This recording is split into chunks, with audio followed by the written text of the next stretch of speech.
절 37절 찾아서 우리 다 같이 함께 한 목소리로 읽겠습니다. 시작. 구브로에서 난 레위족 사람이 있으니 이름은 요셉이라. 사도들이 일컬어 바나바라 번역하면 위로의 아들이라 하니 그가 밭이 있음에 팔아 그 값을 가지고 사도들의 발 앞에 두니라. 9장 26절 27절 또 같이 읽습니다. 시작. 사울이 예루살렘에 가서 제자들을 사귀고자 하나 다 두려워하여 그가 제자됨을 믿지 아니하니 바나바가 데리고 사도들에게 가서 그가 길에서 어떻게 주를 보았는지와 주께서 그에게 말씀하신 일과 다메섹에서 그가 어떻게 예수의 이름으로 담대히 말하였는지를 전하니라. 11장 24절 끝으로 하나 더 보겠습니다. 다 같이 시작. 바나바는 착한 사람이요 성령과 믿음이 충만한 사람이라. 이에 큰 무리가 주께 더하여 지더라. 아멘.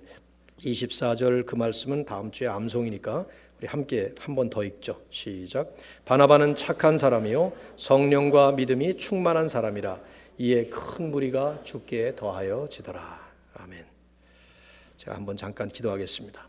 하나님, 오늘도 마음을 다해서 드리는 이 예배를 진행하는 과정 속에 우리가 이 시간에 하나님의 말씀 앞에 겸손히 머리를 숙이고 무릎을 꿇습니다.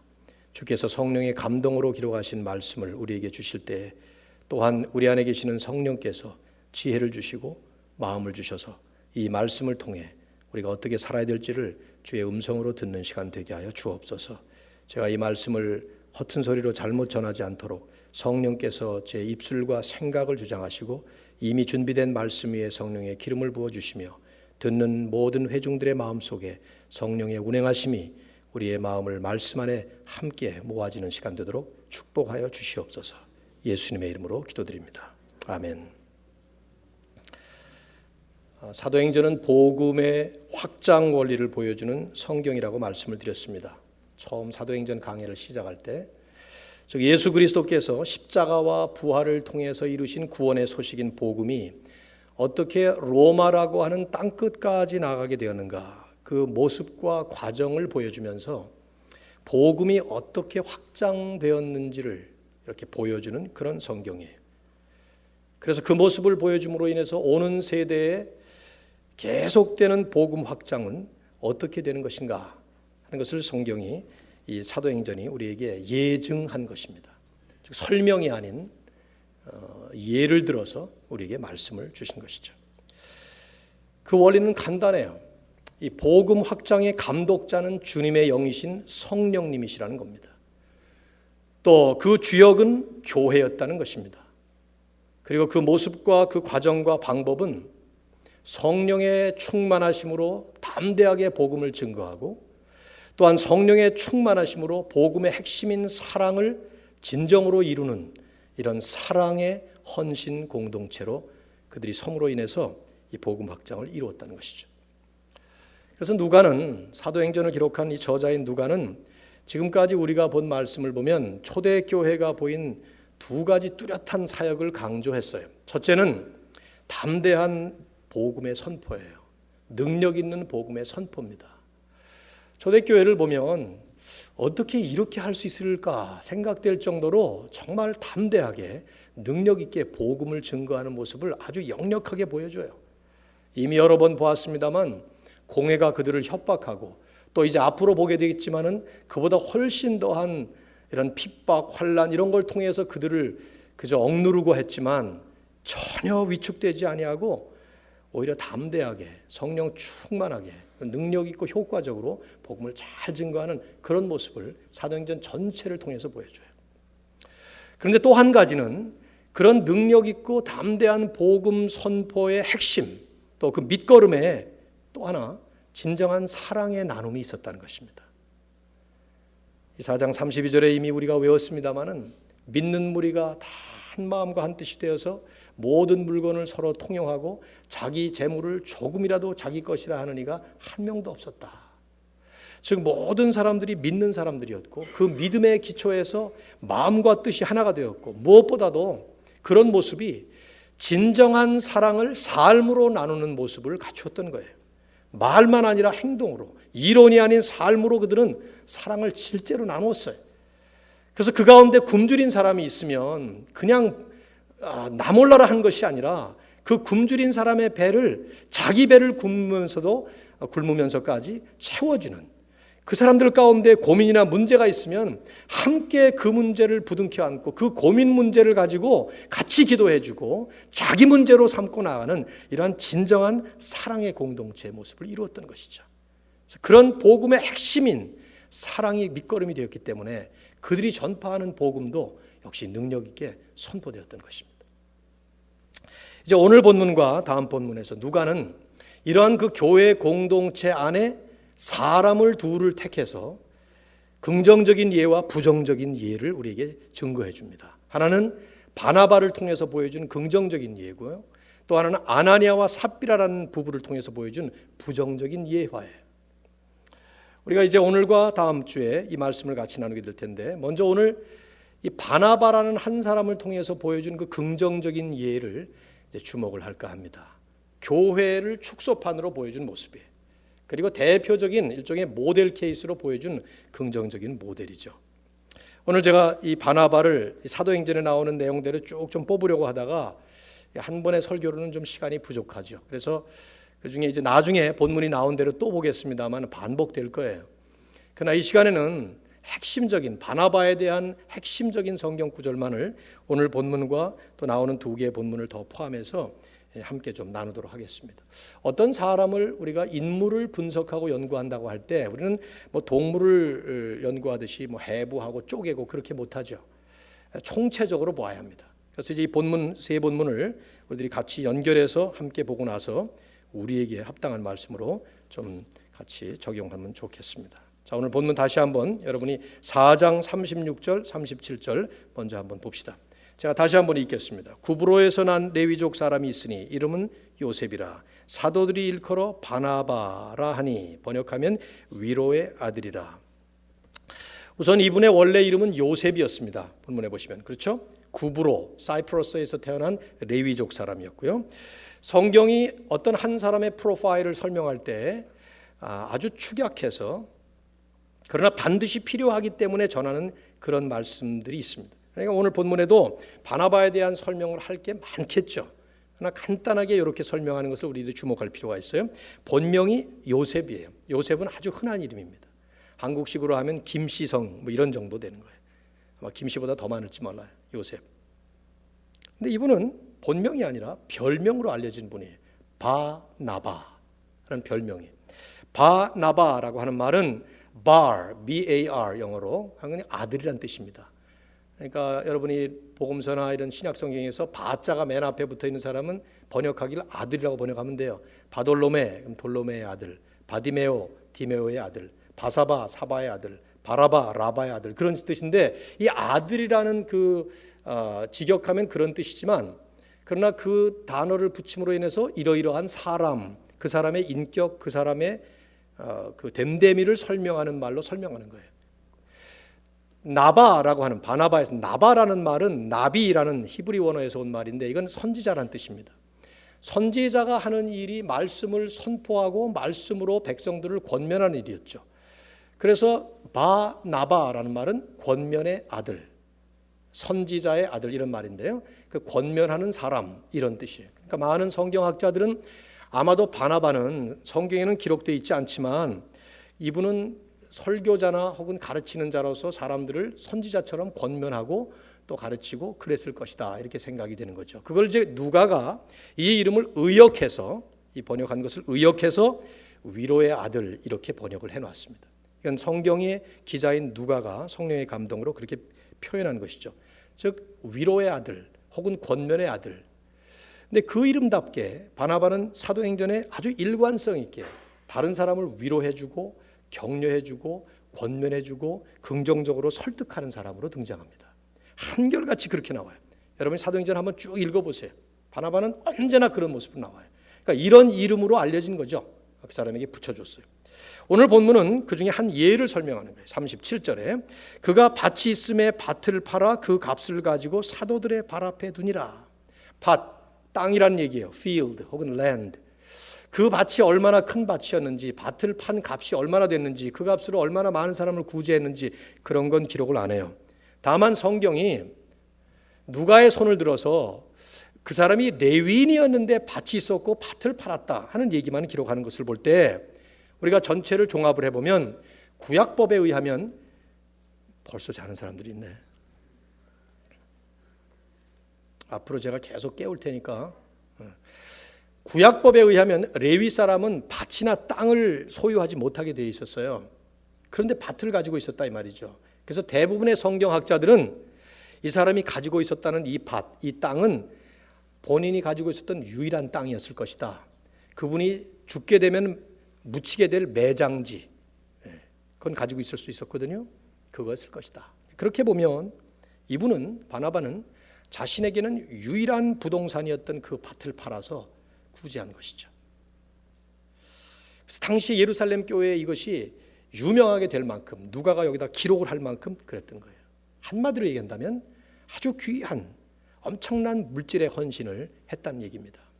왜냐하면 우리가 앞뒤를 쭉 살펴보시면 2장 44절과 4장 32절에서 분명히 그 당시 예루살렘 교회에는 많은 교인들이 자기 재물을 팔아서 자기 재물이라고 주장하지 않고 교회에다가 헌납했다고 나오죠.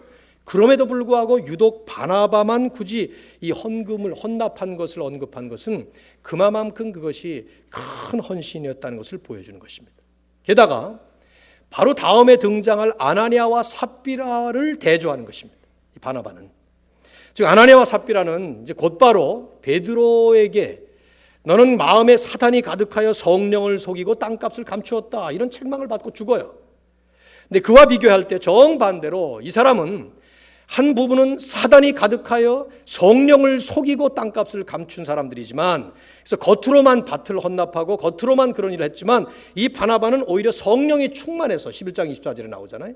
성령이 충만해서 그 성령 충만의 결과가 거짓되고 위선된 저 부부와는 정반대로 신실하고 그리고 진정한 헌신으로 희생적으로 하나님 앞에 이것을 바쳤다는 것이죠. 즉 성령 충만한 교회에 성령 충만한 한 성도의 모습을 보여주면서 성경은 이 성령 충만의 모습이 희생적이고 구체적인 이런 헌신의 모습으로 드러나는 것을 우리에게 말씀하고 있는 거예요. 여러분이 주목하셔야 될 것은요, 바나바는 초대교회에서 직분이 없던 사람이에요. 사도가 아니었습니다. 나중에 6장에 보면은 성령과 믿음이 충만한 사람 7을 뽑으라. 그래서 그 7명에게 예루살렘 교회 행정을 맡깁니다. 그게 우리가 흔히 하는 안수 집사의 효시라고 얘기를 하는데, 성경에는 집사라는 말은 나오지 않아요. 사도행전은.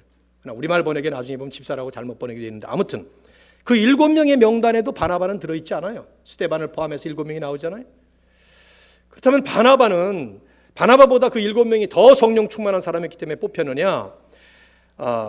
누가가 지금 사도행전을 기록하는 분위기로 봐서는 그렇게 보기 어렵습니다. 우리가 그냥 정서적으로 상식적으로 생각해 보면 바나바는 직분을 사양했을 가능성이 높아요. 그런 일 아니고도 자기는 할 일이 많은 것이죠. 중요한 거는 내용은 알 수가 없지만은 성경은 직분을 강조하는 것이 아니라 삶을 강조하는 거예요. 오늘 이것이 우리가 적용할 때 잘 적용할 부분 중에 하나예요. 오늘 현대교회는 영락없이 직분이 강조되고 있는 교회상을 보이고 있어요. 직분을 받지 않으면 일을 하지 않고, 직분을 받게 되면 사람이 변하고, 그런 것들이 긍정적이든 부정적이든 성경의 모습과는 다른 것이죠. 바나바는 직분과 상관이 없는, 그러나 철저하게 성령에 충만해서 하나님 앞에 희생적으로 헌신하는 이런 모습을 보였던 것이죠. 또 하나, 두 번째 본문은 9장 26절 27절 말씀입니다. 또 가보시죠. 이 본문을 보면 여러분 다시 한번 읽어보셔야 되는데, 사도행전을 여러분이 얼마나 익숙하게 잘 알고 계신지 모르겠습니다만은 사도행전을 쭉 읽어보면 7장까지 예루살렘 교회 중심으로 진행이 됩니다. 그러다가 7장에서 스데반이 돌 맞아 죽게 되죠. 스데반의 죽음으로 인해서 아주 모진 핍박이 예루살렘 교회에 덮쳐지게 됩니다. 얼마나 큰 핍박이었는가 하면 사도들 빼놓고는 전부 다 흩어졌다고 나와요. 흩어진 사람들이 사마리아와 또 저 땅 끝을 향해서 나아가죠. 그렇게 나가는 과정 속에 중간에 그 8장 9장에 누가 등장하는가 하면 바울이 된 사울이 등장해요. 사울의 원래 이름이 사울이고 나중 이름이 바울이죠. 우리가 잘 알고 있는 사도 바울은 과거가 있는 사람이었어요. 어떤 과거냐? 스데반을 죽일 때에 제일 앞장섰던 사람이에요. 아마도 이 사도행전에 안 나오지만 바울의 뒷배경을 연구해 보면 이분은 30대 그 젊은 나이에 공회의 회원이 되었을 가능성이 높아요. 그래서 그 공회의 회원으로서 스데반을 죽일 때 돌을 치는 사람들이 증인이 필요했는데 믿을 만한 사람을 증인으로 세워야 되기 때문에 그 사울 앞에 옷을 벗어서 증인으로 삼았던 거죠.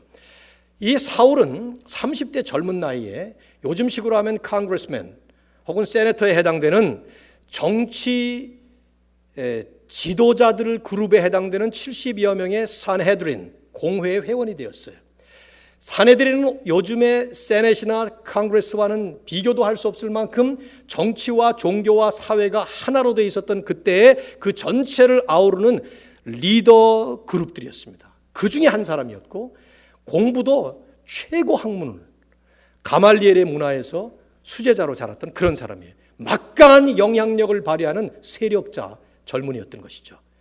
이런 사울이 교회를 잡아 죽이기 위해서 기승을 부립니다. 그래서 사울이 사도행전 8장에 보면은 사람들이 흩어질 때 예루살렘에 남아있는 모든 교인들을 잔멸하기 위해서, 성경에 나와요. 잔멸. 모든 사람 그 잔당들을 소탕하기 위해서 잡아다가 가두고 죽이는 데 앞장섭니다. 그리고는 그게 성이 안 차서 다메섹이라고 하는 먼 수리아까지 도망간 그 그리스도인들이 있다는 것을 알고 로마 군대를 이끌고 쫓아가는 거예요. 그러다 누구를 만나죠? 예수님을 만나죠. 이런 장면이 나와요. 근데 예수님을 만난 다음에 사울은 완전히 180도로 변화가 되는 거예요. 그래서 전에는 교회를 핍박하던 사람이 이제는 완전히 교회를 위해서 충성하는, 그리스도를 위해서 충성하는 복음 전도자로 바뀌는 것입니다. 그리고는 예루살렘 교회에 와서 사도들과 제자들에게 인정을 받기 위해서 나타난 거예요. 근데 오늘 본문에 바로 그 얘기예요. 9장 26절. 사울이 예루살렘에 가서 제자들을 사귀고자 하나 다 두려워하여 그가 제자됨을 믿지 아니하니. 여러분 같으면 믿겠어요? 어제까지만 해도 살인마처럼 교인들을 잡아 가두고 죽이고 그러던 사람인데, 아니 이 사람이 갑자기 뭐 예수 믿고 구원받았다고 그러면서, 요새 한국에 조폭교회가 하나 생겼는데 그 조폭으로 주먹을 날리던 사람이, 그분이 이제 중국에 가서 선교사 노릇을 하고, 또 어디 뭐 제가 자세한 얘기를 하면은 안 되는데 신문에 났으니까 하는 얘기인데, 그분이 한국 들어가지고 조폭교회를 만들었어요. 그러니까 조폭들 주로 출신들이 와가지고 그분들이 이제 와서 이 용어가 이게 뭐 목사님 장로 이게 익숙하지가 않아서 형님이라는 그 용어가 익숙하다고, 그래서 그냥 목사님도 형님하고 어깨 형님하고 전부 다 형님이랍니다. 전부 다 이렇게 부르는 뭐 그런 교회가 나왔는데 아주 재밌어. 제가 한번 그 뒷조사를 좀 해보고 싶은데, 아무튼 그런데 어제까지만 해도 회화를 휘두르면서 사람을 죽이던 그 사람이 목사가 됐다고 그러는데 거기 쉽게 갈 수가 있겠어? 그런 모습이에요. 지금 아무도 바울을 만날 생각을 안 하는 거예요. 전부 피해버리는 거예요. 사도들도. 그때 그 사울을 데려다가 사도들에게 소개해주고 사울을 끝까지 밀어준 사람이 바로 바나바예요. 본문 보세요. 27절. 바나바가 데리고 사도들에게 가서 그가 길에서 어떻게 주를 보았는지와 주께서 그에게 말씀하신 일과 너는 이방인을 택하여 이방인을 위하여 택한 나의 그릇이라, 그렇게 이제 택하잖아요. 그런 일들, 다메섹에서 그가 어떻게 예수의 이름으로 담대히 말하였는지를 전달해 주니라.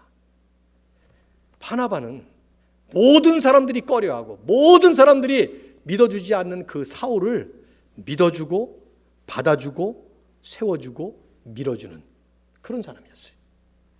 생각해보면 사실 바나바는 이 사울의 회심 과정을 직접 본 사람이 아니었어요. 다메섹으로 갈 때 그 옆에 바나바가 있었던 게 아니라 이 말이죠. 그러니까 바울이 회심했다고 하지만은 본 적이 없어요. 열심히 나가서 전도했다는 것도 직접 이 바나바가 같이 동참한 게 아니라 이 말이죠. 그런데 그분의 얘기를 듣고 아마 분명히 바나바가 바울을 찾아서 만났겠죠. 만나고는 이 사람 안에 있는 가능성을 보고 그 사람을 믿어주는 이런 긍정적인 시각을 가진 사람이었기 때문에 바나바는 이 사람을 밀어준 것입니다. 사람을 깎아내리거나 헐뜯거나 비난하는 사람이 아니라 그 사람 안에 있는 가능성과 그 긍정적인 면을 보면서 한때 잘못한 사람을 찍어서 영원토록 찍어버리는 사람이 아니라 그 사람을 오히려 살려주는, 고정관념이나 선입견 때문에 사람을 매도하는 사람이 아니고 오히려 그 사람을 살려주고, 그래서 결국은 교회 공동체까지 세워주고 살려주는. 여러분 그 9장 26, 27절 지난 다음에 31절로 내려오면요, 그리하여 온 유대와 갈릴리와 사마리아 교회가 든든히 서갔더라. 마치 바나바가 바울을 데려다가 이렇게 교회에 소개했더니 그리하여 온 교회가 이렇게 왕성하게 부흥하고 성장했더라 하는 말씀을 보여주는 것이죠. 바나바가 없었다면 바울은 바울로 일할 수 없었습니다. 사도행전 전체를 보시면 베드로 중심의 유대교회에서 바울 중심의 이방인 교회로 흘러가는 모습을 누가는 기록을 하고 있습니다. 그렇다면 베드로와 바나바 사이에 가교 역할을 한 사람, 예루살렘을 중심으로 하는 유대교회와 이방교회로 넘어가는 하나님의 선교 역사의 흐름 속에 그 교량 역할을 한 사람이 누구냐 질문한다면 영락없이 그건 바나바예요. 바나바를 빼놓으면 사도행전의 역사가 이루어질 수 없었다 이 말이에요. 직분도 없이 본 이름도 아닌 별명만 가지고 일했던 이 사람, 사람을 믿어주고 사람을 세워주고 그런 긍정적인 시각과 자세를 가지고 바울을 세웠던 이 혁혁한 공로. 저는 교회는 참된 교회라면, 바른 교회라면 바나바 같은 사람들로 가득 차야 된다고 믿습니다. 교회는 바나바 같은 사람으로 가득 차야 돼요. 시각이 긍정적인 시각이 되어서 특별히 사람을 향해서 그 사람을 믿어주고 그 사람을 세워주고 그 사람을 받아주고 그러는 사람들로 가득 차야지, 교회는 남 헐뜯고 비난하고 자기는 잘났고 남은 잘못 이런 사람들로 그건 교회가 아니에요. 오늘 이 말씀을 우리는 적실하게 우리에게 적용할 필요가 있어요. 세 번째 본문은 11장 24절이에요. 자, 가십시다. 여러분 그 말씀 다음 주에 외워야 돼요. 우리 머리 좋은 청년들 다 있으니까 당장에 외워버려요. 쉽잖아요. 자, 읽어봅시다. 시작. 바나바는 착한 사람이요 성령과 믿음이 충만한 사람이라 이에 큰 무리가 주께 더하여지더라. 자, 절 보고 외우십시다. 바나바는 착한 사람이요 성령과 믿음이 충만한 사람이라 이에 큰 무리가 주께 더하여지더라. 다음 주엔 다 이렇게 외우셔야 돼요. 이거 외워야 될 말씀이에요. 왜냐하면 바나바를 설명한 바나바의 그 내면적인 설명을 하는 유일한 말씀이에요. 어떤 사람이라고? 바나바는 우선 착한 사람. 착한 사람이 어떤 사람이에요?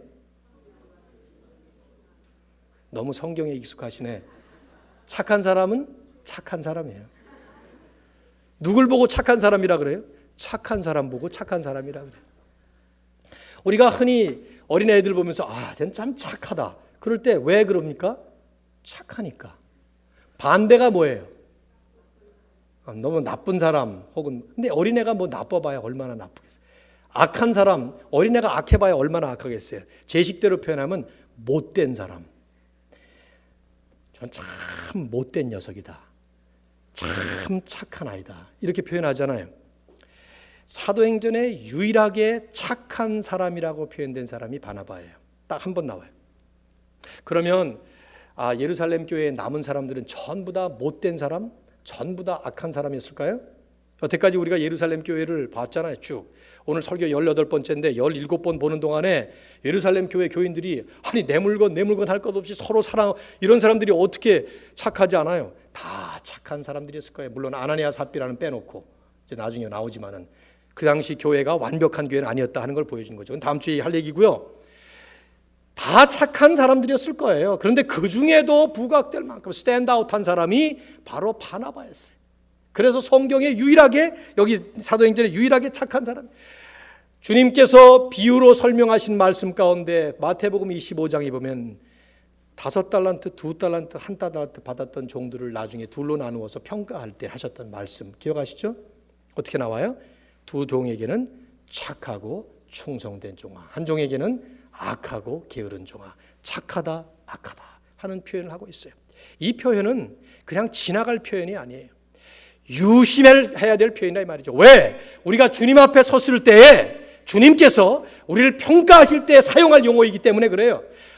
참 너는 착하구나, 너는 참 착했구나 하는 거예요. 기질이 착해서? 아니죠. 우리는 기질적으로 전부 다 악한 종자들입니다. 악한 씨를 가지고 태어난 사람들이에요. 원죄를 가지고 태어나기 때문에 아무리 아기들이 이쁜 것 같고 착한 것 같지만 제가 우리 집에서 손녀딸을 볼 때마다 어쩌면 이렇게 착하냐, 지 할아버지를 닮아서. 내가 맨날 그 소리 하거든요. 맨날 그 소리를 해요. 그런데 그건 거짓말이에요. 지 할아버지 절대로 착한 사람이 아니에요. 얼마나 착하냐, 지 엄마 아빠를 닮아서. 엄마 아빠 착해요, 나보다는 더. 그러나 걔들도 마찬가지예요. 왜냐하면 우리는 태어날 때부터 악한 사람들이에요, 죄 때문에. 그러나 예수 믿고 나면 악한 죄가 착한 성령의 성품으로 바뀌는 거예요. 이게 중요한 것이다. 바나바가 태어날 때부터 착한 사람이 아니에요. 그래서 그 다음에 곧바로 성령과 믿음이 충만한 사람이라고 하는 착한 인격의 기본을 설명하고 있는 것이죠. 착한 사람, 성령과 믿음이 충만한 사람.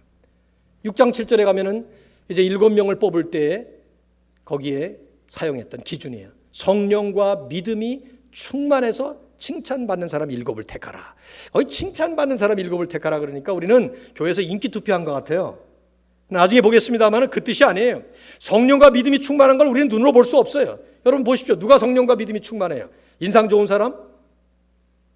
그 속을 믿어요?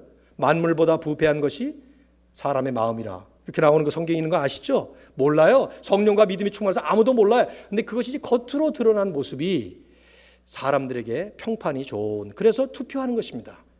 선거는 투표를 하는 이유는 그것 때문에 하는 거예요.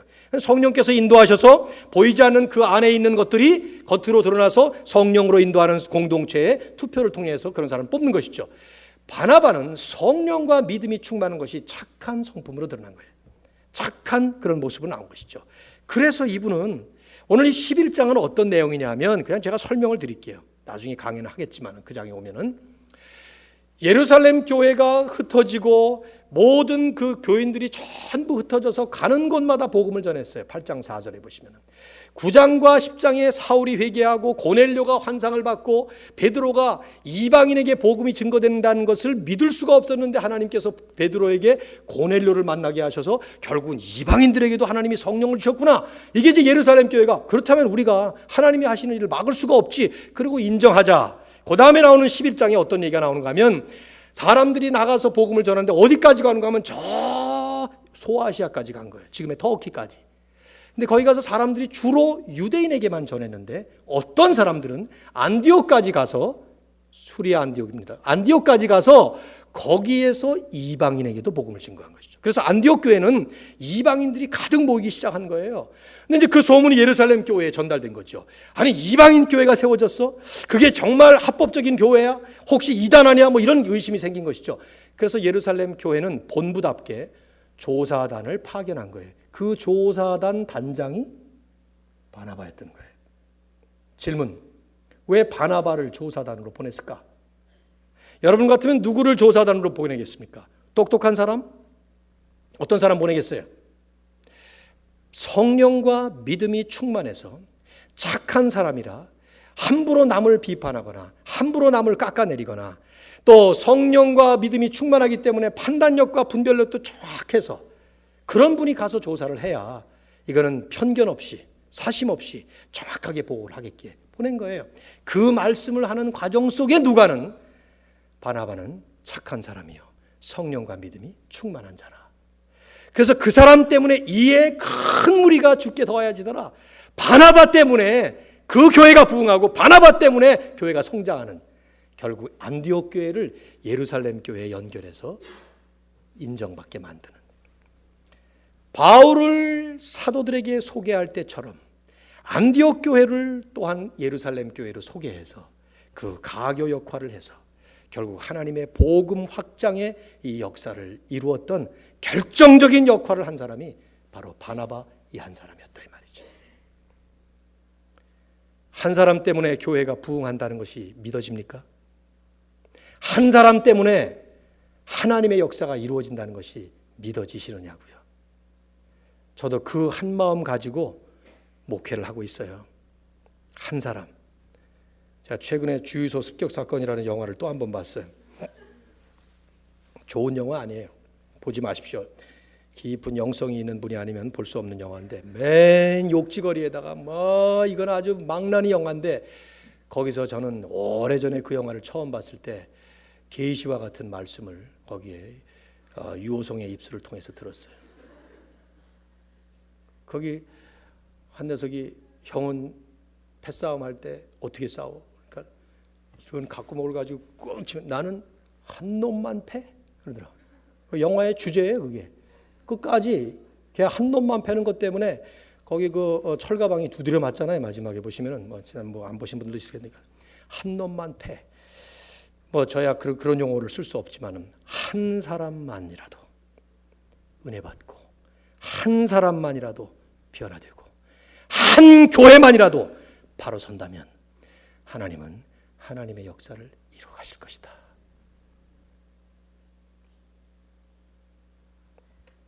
오늘 설교의 제목 바나바처럼 됩시다. 제가 분명히 여기다가 정의자매 보고 그 느낌표를 넣으라 그랬는데 여기는 안 넣었어요. 굉장히 심사숙고해서 지은 제목이거든요. 제목을 뭐라고 쓸까? 오늘 본문을 몇 주 동안을 고민했어요. 요새는 설교도 제목이 세련돼야 본다 그러더라고요. 책을 살 때도 겉표지가 세련돼야 뭐 산다면서요. 네. 제목이 세련. 그래서 별걸 다 집어넣어봤어요. 바나바 해놓고 나서는 느낌표는 계속 들어갔었죠. 바나바가 되자. 너무 어른들 많은 교회에서 안 될 것 같아. 바나바가 되어라. 그건 또 안 될 것 같고. 그러다 그냥 바나바처럼 됩시다. 이렇게 썼어요. 근데 해놓고 나서 어젯밤에 생각해 보니까 참 잘했다 생각이 들어요. 설교의 핵심이에요. 설교는 뜬구름 잡듯이 멋진 이상론을 설파하는 시간이 아닙니다. 설교는 하나님의 영원한 진리를 그 시대와 현장에 착실하게 적용시키는 작업입니다. 여러분이 제 설교 없이도 이 세 개의 본문을 잘 묵상하기만 하면, 성령의 인도하심 따라서 묵상하기만 하면 지금 여러분에게 30분 동안 말씀을 했던 이런 모든 내용들 그대로 다 나옵니다. 하지만 이 시간에 이 설교를 통해서 이 말씀을 나누게 되는 것은 성령께서 우리 시대에 여러분과 저의 삶 속에 적실하게 적용시키라고 하는 거예요. 그런 면에서 바나바처럼 됩시다 하는 것이 우리에게 주신 과제라 이 말이죠. 어떻게 됩니까? 말씀 그대로 적용하시면 돼요. 첫째, 희생적인 헌신자가 되셔야 합니다. 희생적인 헌신자, 바나바처럼. 요즘 교회는 희생은 둘째치고 헌신은 고사하고 구경하며 즐기는 일로 가득 차 있어요. 구경하고 관람하는 관람객들로 교회가 가득 차 있어요. 요즘에 런던 올림픽이 한참 진행 중이죠. 어저께 축구를 우리가 영국하고 해가지고 뭐 이겨서 4강에 올랐다면서요? 좀 알려주지 저한테.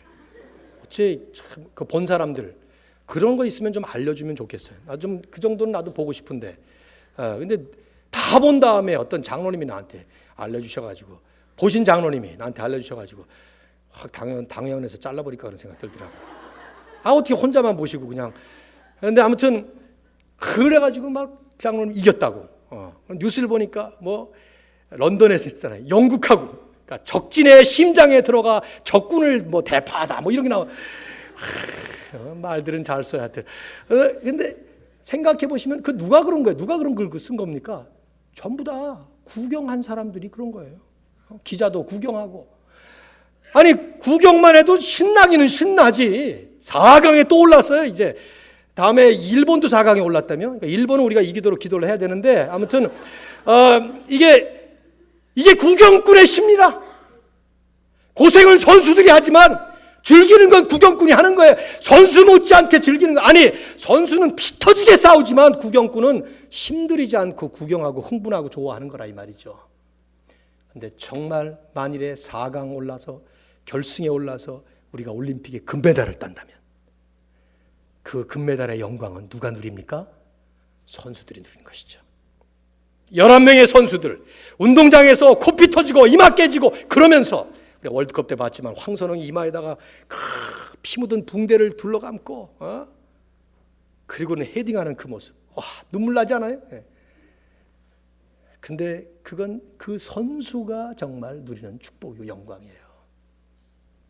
사실 구경꾼은 좀 창피해요. 너 한 거 뭐 있냐? 그러면 저 맥주 마셨는데요. 한 거 뭐 있냐? 오징어 뜯고 있었는데. 이거는요. 그러면서 그러고는 만일에 4강에 못 올랐다면 그 안에 뭐 어느 선수가 뭘 잘못했든 아유 저 머저리 같은 놈 센터링 했으면 될 걸 뭐 저는 센터링이 뭔지도 모르면서 그냥 구경하면서 온갖 비평에 비판에 비난에 아이고 공이라고는 저는 축구를 잘 못하거든요. 전 비판 안 해요. 그냥 다 잘했다고 생각돼요. 못하니까. 뭘 얘기하는 겁니까? 하나님의 역사에 구경꾼은 사실은 도움이 안 돼요. 뭐 응원하는 거 도움 좀 되겠죠. 응원까지만 해도 괜찮아요. 잘한다. 박수 쳐주고 기러기처럼 계속 울어주고 그런 것. 조금 잘못했다고 자르고 뭐 얼마나 신문에 그냥 때려내리고 말이지. 구경꾼이 아닌 헌신자가 되는. 2부 예배 때 우리 청년들이 많아요. 제발 우리 교회 와서 구경꾼으로 지나다 가지 마십시오. 화연자매가 가면서 저에게 편지를 하나 줘서 내가 얼른 예배드리기 전에 읽어봤어요. 편지를 하나 줘가지고 예배 있다가 내가 울 뻔했어요. 편지들을 참 잘 쓰네요.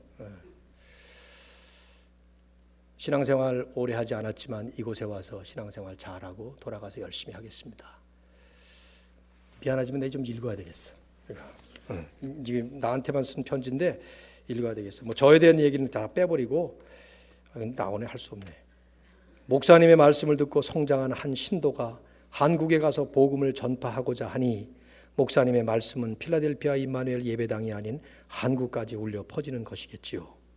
이 너무나도 아름답고 경이로운 일에 동참할 수 있어 너무 감격스럽습니다. 우리의 이런 노력이 헛되지 않도록 목사님 기도해 주세요. 앞으로 가는 사람들 그냥 전부 다 편지 한 장씩 쓰고 가요. 나는 이건 보배처럼 간직할 거야. 이런 거는 누가 속색이는 사람이 있으면 이 편지 읽고 다시 또 하고 그럴 거야. 근데 이거는 단순한 편지가 아니고 이런 굳은 결심과 결단과 비전을 나누는 것인데 이런 사람이 한 명만 있다고 해도 목회는 보람이 있고 교회는 의미가 있는 것입니다. 제발 우리 청년들이 이곳에 와서 그냥 구경꾼처럼 있다 가지 마시고 선수처럼 되어서 가시기를 주의 이름으로 축원합니다. 여러분은 선수로 부르신 거예요. 임마누엘 교회는 그런 선수들을 훈련해내는 훈련장인 것입니다. 희생적인 헌신자들.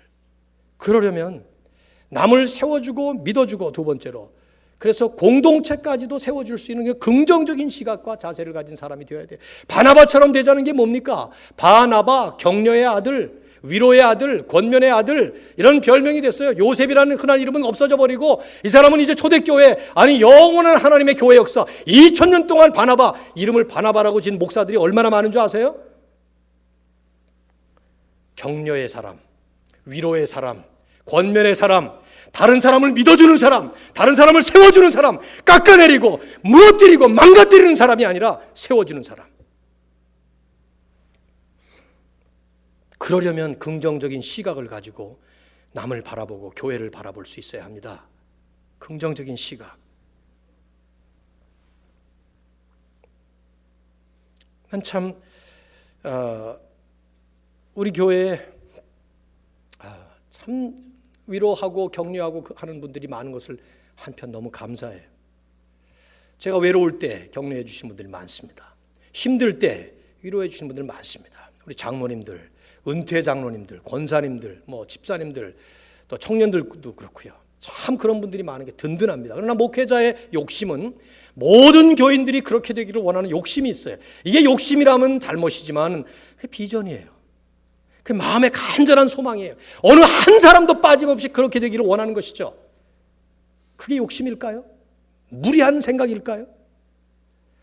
그런데 종종 보면 어떤 사람들은 왜 그렇게 남을 비판하고 왜 그렇게 남을 깎아내리고 어쩌면 시각이 그렇게 부정적인지 모르겠어요. 입만 열면 부정적인 얘기가 나와요. 남 얘기를 하면 이게 연속극 많이 봐서 그렇다는 생각이에요. 저는 이 연속극 보지 말아야 되는데 연속극 보면 은혜도 받기도 하지만 거기 보면 뭐 며느리는 시어머니 욕하고 시어머니는 며느리 욕하고 뭐 보면 전부 돈 없는 사람은 재벌 그룹 욕하고 돈 있는 사람 뭐 전부 연속극 보면서 그런 것만 만들어내는 것 같아요. 내 생각에는 이 연속극이 성경 이상으로 영향력을 발휘하는 걸 제가 잘 알고 있어요. 청년들도 개그 콘서트 같은 거 보면은 거기서 교묘하게 깎아내리는 그 웃기는 얘기들이 전부 깎아내리는 얘기야. 가만히 보면 나도 웃죠. 웃기야. 남 깎아내리는 게 재밌잖아요. 근데 이거는요, 심각한 죄성이에요. 캐서린 마셜이라고 하는 분은, 피터 마셜이라는 목사님, 미국의 상원 채플린이었습니다. 전설적인 존재예요, 그분은. 그분의 부인이었는데, 이분이 쓴 책 가운데 Closer Walk, 동행이라고 하는 책 속에 보면, 이분은 부정적 사고와 부정적인 자세를 단순한 기질이나 사고방식이 아닌 영적 문제라고 얘기를 했습니다. 나도 그렇게 믿습니다. 이건 영적인 문제예요. 이런 말을 썼어요. 부정적인 소식을 가지고 우리가 기뻐하거나 또 부정적인 소식을 찾으려고 하거나 그걸 재미있어 하면 우리는 나도 모르게 어느 사이인지 마귀 편에 가 있게 된다. 주위의 상황이나 사람들에 대한 부정적인 태도를 취하다 보면 그것이 우리의 삶의 방식이 되기 마련이다. 이 부정적인 생각과 자세는 사탄이 사용하는 가장 강력한 무기다. 맞습니다.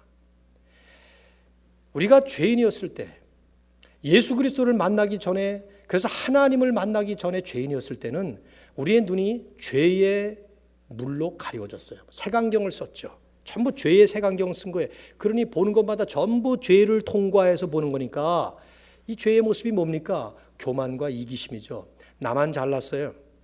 나만 위합니다. 그러니 모든 사람은 다 나빠요. 나에게 조금 잘해주는 사람에게 좀 잘해주는 것 같지만 조금이라도 해를 끼치면은요, 내 눈에 들보는 보지 못하고 남의 눈에 티만 보이는 것이 우리 죄인의 눈이에요.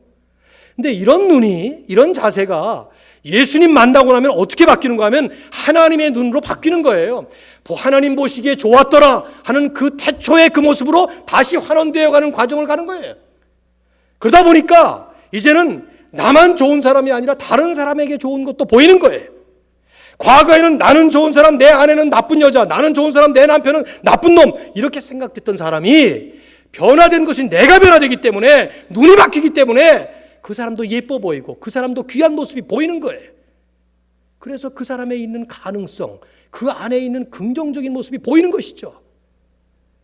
근데 예수 믿었다고 하면서도 여전히 이게 이루어지지 않은 것은 어쩐 일입니까? 정말 예수 믿고 성령으로 거듭나서 내 안에 성령이 역사하신다면 어떻게 남을 그렇게 함부로 비판할 수 있겠냐 이 말이에요. 여러분, 그 사람이 어떤 사람입니까? 내가 비판하는 그 사람이 어떤 사람이냐 이 말이에요.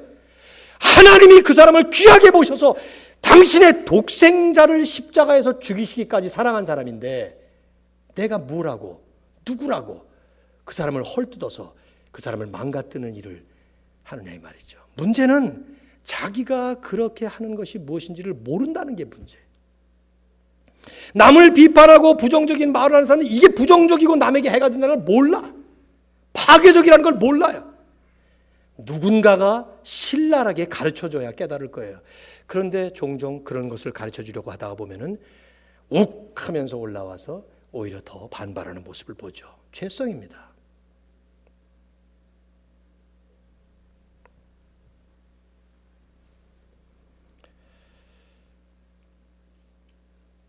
임마누엘 교회가 예수 그리스도의 성령이 임하셔서 성령이 인도하시는 성령이 충만한 교회로서 하나님 앞에 쓰임을 받은 그 과정 속에 그 모습을 갖춰야 될 것은 바나바처럼 남을 세워주고 믿어주고 밀어주는 그런 모습으로 바뀌어야 됩니다.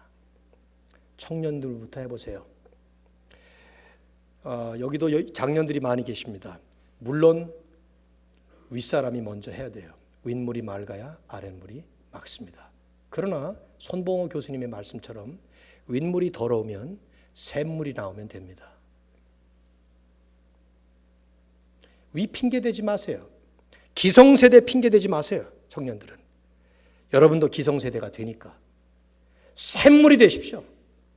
그래서 아래부터 새로운 물이 흘러나오면 그것도 또 하나의 혁신과 개혁이 일어나는 것입니다. 아까 일어나라 빛을 발하라 찬송했죠. 어쩌면 저 찬송가의 가사는 아직도 틀려있니. 빛을 발하라가 아니라 발하라예요. 빛을 발하라. 제발 가사 고쳐주시고 빛을 발하라. 이사야 60장 1절. 어떻게 빛을 발해요? 새로운 빛으로, 청년들의 빛으로 이 교회가 가득 차는 날을 소망해 봅니다. 그리고 마지막 바나바처럼 되는 것은 착한 사람, 성령과 믿음이 충만한 사람이 되는 것입니다. 이걸 설명을 해야 될까 말해야 될까 하는 생각이 들 만큼 너무 쉬워요. 착한 사람, 아까도 말씀드렸지만 우리 모두는 다 악한 죄로 태어났습니다. 그러나 예수님 때문에 착한 사람으로 변화되어 가고 있습니다. 이 착한 사람으로 하나님 앞에 가서 평가를 받게 될 것입니다. 너는 착하고 충성된 종이었다.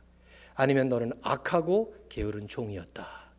충성과 게으름도 관계가 되지만 착함과 악함도 아주 중요한 요소가 된다는 것을 여러분이 아셔야 합니다. 자, 한번 스스로 판단해 보십시오. 다른 사람들이 여러분을 보고 참 당신은 예수 믿고 착한 사람이 되어간다 이렇게 말할 수 있겠어요? 옆에 얼굴 쳐다보지 마세요. 입장 곤란하니까 그냥 스스로 생각해 보시라. 결혼을 하면 제 아내가 처음에 결혼하고 나서 저보고 한 말 가운데 하나는 난 당신이 참 착한 사람이었는 줄 알았는데 하고는 미완성으로 센텐스를 끝날 때마다 나는 가슴이 철렁철렁 내려앉았어요. 그 다음 말이 이어주지 않은 게 참 감사하긴 하지만 저로 하여금 생각을 많이 하게 하는 말이었어요. 그래서 그 다음 그 센텐스를 이어갈 수 있도록 나하고 침대에서 같이 잠을 자는 내 아내가 나는 당신이 착한 사람인 줄 알았는데 정말 착한 사람이었더라 뭐 이렇게 나오도록 하나님 앞에서 얼마나 많이 부르짖고 애쓰고 노력했는지 몰라요. 최근 들어서 제 아내가 저보고 당신은 정말 착한 사람이야. 내가 울 뻔했어요. 난 보통 잘 안 울거든요. 근데 그 한마디 말에 울 뻔했어요. 혼자서 물론. 속으로 무슨 생각했냐면 아직도 내 모습 모르는구나 이렇게 생각하고 말았지만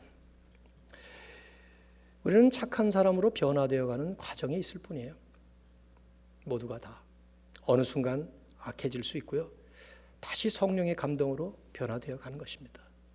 그러나 중요한 건 하나님 앞에 섰을 때 착하고 충성된 종아 이 말씀을 듣는 거죠. 결론을 맺겠습니다. 바나바처럼 되는 교회, 바나바로 가득 찬 교회, 제가 꿈꾸는 이상적인 교회입니다. 그러기 위해서 리더들이 먼저 앞장서셔서 바나바처럼 되어 주십시오. 바나바처럼 희생적으로 헌신하는 리더들, 바나바처럼 남을 세워주고 밀어주고 믿어주는 그런 리더들, 바나바처럼 착한 사람, 성령과 믿음이 충만한 그런 리더들이 우리 교회에 가득 차야 합니다. 양무리의 본이 되는 장로님들, 양무리의 본이 되는 순장들, 양무리의 본이 되는 이러한 중직자들, 또 우리 청년들 순장으로 세움을 받았어요. 예비 순장 훈련 김주강 목사님에게 몇 주간 동안 받는다고 우리가 그런 자격 조건을 갖추는 것 아니에요. 결국은 리더로 세움을 받게 되면 청년부는 이런 바나바와 같은 모습으로 자신의 모습을 점검해야 돼요. 더 희생하고 더 헌신하고 더 긍정적으로 다른 순원들을 잘 세워주고 팀원들을 세워주고 착한 하나님의 사람으로. 청년들 때부터 저놈 참 못된 놈이다 이런 말 들으면 안 됩니다. 오늘 가서 남한테 사용하지 마세요. 청년들 넌 참 못된 놈이야 이런 말 쓰지 마십시오. 자기에게 쓰자 이 말이에요. 자기에게. 나는 아직도 못된 부분이 있구나. 하나님 바나바처럼 착한 성령과 믿음이 충만한 하나님의 사람 되게 해주십시오. 그래야 예수님이 되는 것입니다. 예수님은 희생적 헌신으로 죄인인 우리들을 보시면서 사랑받을 존재로 긍정적으로 보셨고 결국 착한 하나님의 사람으로 모델로서 성령이 충만한 하나님의 종으로 오셨던 것이죠. 오늘 이 은혜가 저와 여러분에게 충만하기를 주의 이름으로 축원합니다. 우리 참 2부 예배를 드릴 때마다 한국에서 청년 사역을 할 때 생각이 많이 나서 조심 있게 하자 그런 생각을 많이 합니다. 유학까지 와서 오늘도 예배에 나와서 주님 앞에 우리의 마음을 올려드렸습니다. 아버지, 예배드리고 돌아가는 모든 성도들 선교헌금으로 선교에 동참하고 또 10의 일을 통해서 교회를 확장하고 하나님의 나라를 확장하는 일에 쓰임받기를 원하는 모든 헌금의 손길도 축복하시고 더 많은 희생적인 헌신이 헌금으로도 물질로도 드러나고 마음으로 드러나서 주님 앞에 착하고 충성된 종으로 우뚝 서는 저희들 되게 하여 주시옵소서.